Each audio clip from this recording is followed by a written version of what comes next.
Another day, another dollar, folks. But I wanted to talk about hamstring tightness and the toe touch.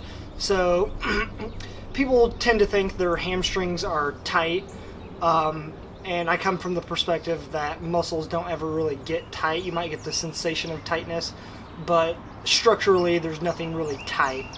But also, people can kind of tend to use the toe touch as an example of, oh, my hamstrings are flexible or my hamstrings are tight or they're not. If I can touch my toes or if I can put my hands flat on the ground without bending my legs, then I have flexibility through my hamstrings. And I just want to kind of talk a little bit about what's going on there. So again, the way we move is by compressing and expanding in certain areas, and that's how we get to our destination. That's how we propel. That's how we bend down and touch our toes. So if you lack the ability to touch your toes, you're more than likely lacking the ability to expand posteriorly, and lack the ability to compress anteriorly. So if you kind of think about it as like a slinky, if I just took a slinky and just kind of rolled it over, the bottom inside of that is going to be kind of more compressed, as the outside back of that is going to be more expanded. And I'm going to demonstrate that shortly. So it's not that you're necessarily tight in certain areas, it's that you probably can't expand and compress in certain areas. That's going to let you bend down and touch your toes. So for an example, if I have an anteriorly oriented pelvis, that's going to more than likely compress me on the backside and kind of expand me on the front and rotate and tip everything, all my guts forward. So if you can imagine this from the side, imagine I have like a big balloon full of water and air on the front side of me, and if I bend down to touch my toes, that's holding me, and that's restricting me from compressing on the anterior side and expanding on the posterior side, so I'm not going to be able to reach as far down. Now, if you look at some kind of outliers, and if you think about a gymnast, they can basically bend down and put their hands flat on the floor without bending their knees at all. Now, gymnasts, their pelvis is actually so anteriorly oriented that it actually throws them so far forward that it makes bending down easier. Now, most people aren't like this, and the sport of gymnastics kind of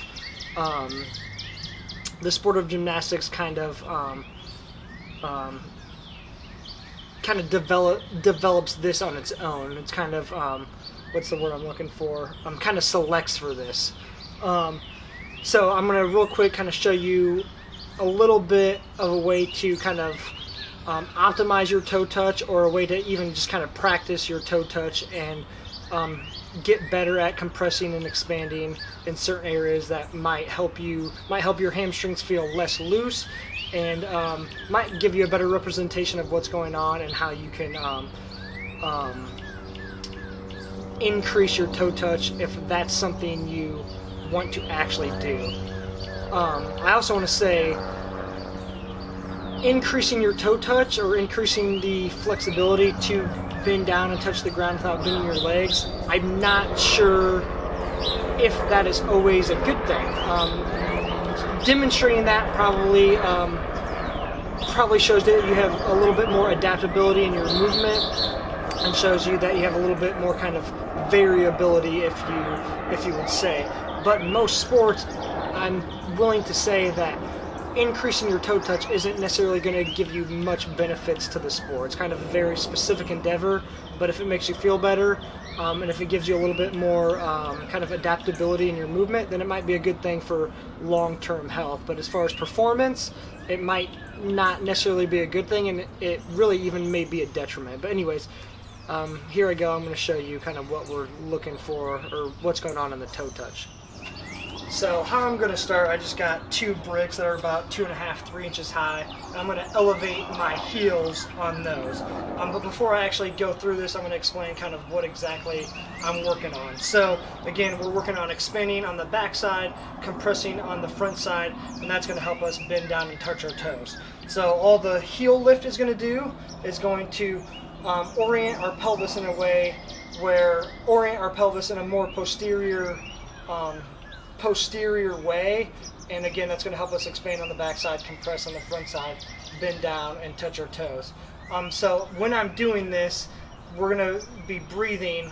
When I'm inhaling, I'm expanding, and when I'm exhaling, I'm compressing. So again, if I'm exhaling, I'm compressing on the front side if I'm in the right position. If I'm inhaling, I'm expanding on the back side if I'm in the right position. So how I'm going to start this off, I'm just going to reach down as long as I can without shrugging my shoulders. Deep breath in. Exhale here. Just kind of relax. And then another inhale in. And then exhale again as you come up. So again, the inhale is expanding, the exhale is compressing. So on the way down, I want to so I'm going to start inhale, expand the backside, exhale on the way down to further compress the front side. Inhale again at the bottom because that's going to put me in a position where I can expand the backside even further, and then just exhale to come up. And do this for 3 to 5 reps. You should be able to feel that you're getting closer to your toes, and you're also not feeling like you're just overly stretching something that's not quite getting stretched. So here I go again.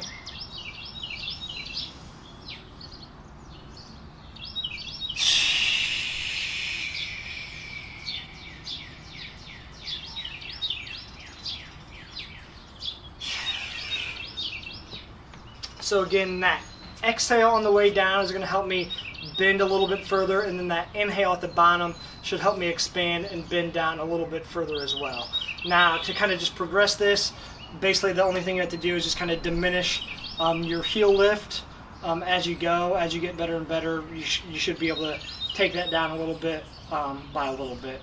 And also, if you're just kind of a disclaimer for like heavy lifters that are always lifting a lot, the compressive strategy you use to lift a lot of weight, whether it's in Olympic lifting or powerlifting or just heavy strength training in general, that is going to take away from that. So anytime you're using a high compressive strategy to lift a lot of weight, it's taking you further away from, I guess you could say, a more expansive strategy, which is what an example of what that would be. So you just kind of have to remember, if I'm putting all my eggs into this basket, I'm taking them away from another basket.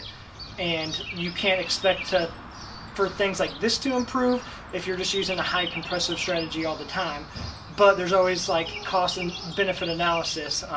How much do you want to lift heavy weight? How healthy do you want to be from a movement perspective? How much do you want to blend the two? Kind of what's your overall goal, short term and long term?